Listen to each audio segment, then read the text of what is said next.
Hello, I'll be teaching you how to set up your formspree account.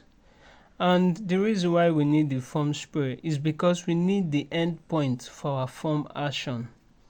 To set it up, you will come to the main website page. The URL is formspree.io. Currently, I'm using a desktop site mode. Let me put it in the normal way.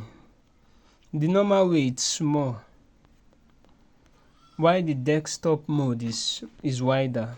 To get the desktop view, you have to use the three dots on top of your browser and then scroll down till you see desktop site, and then that is it. It's on desktop view. So let's get started.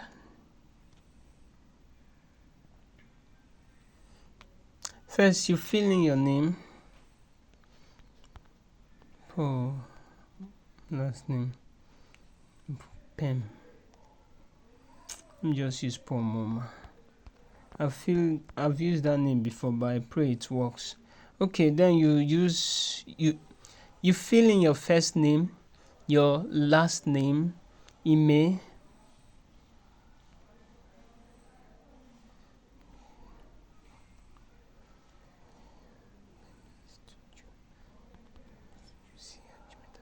then you put your password, a strong password that you can easily remember.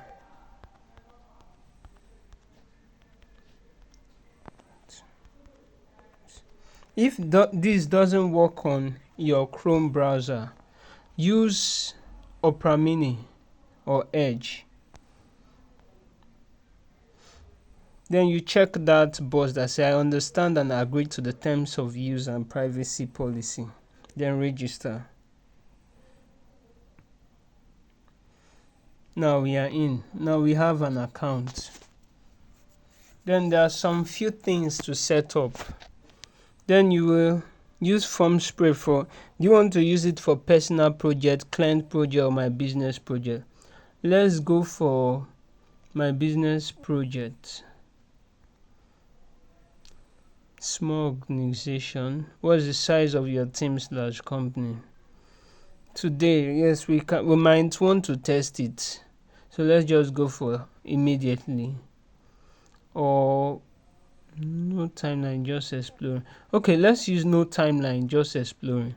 Because for me, I'm just going through this formspree website, showing you how to set it up.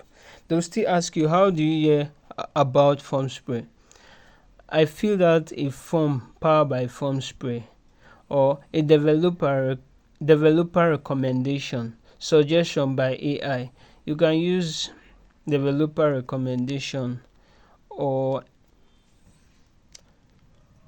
your formspree is set. Before you can create a new form, you have to verify. See, I tried to create a new form and they said verify email address. Your email address has not been verified. Please check your inbox. So let's do that. Let me check my inbox.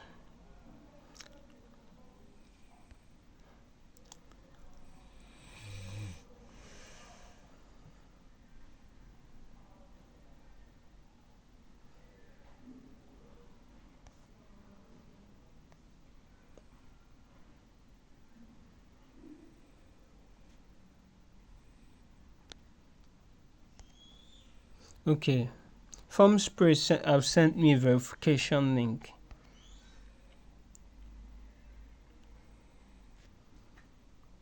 Almost there. Let me open this in Chrome browser. Okay.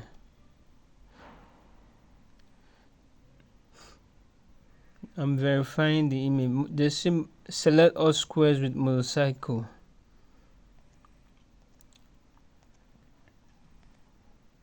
Almost everything has motorcycle. Only a few that doesn't have. Okay. Now we are ready. They still say traffic light.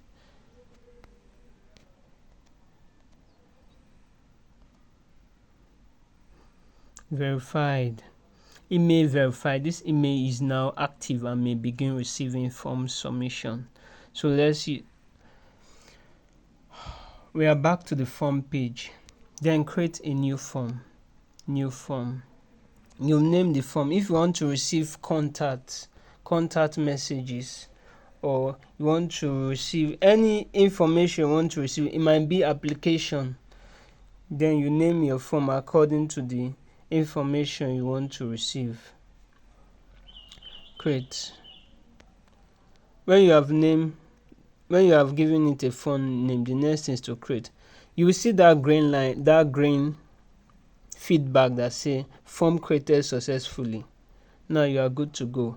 What you need in this form spray for your form action to work means it will send it somewhere, is this URL. There is a way they wrote it. Sorry, I refresh my browser. Is this URL? They wrote it faintly on the place where you see form endpoint.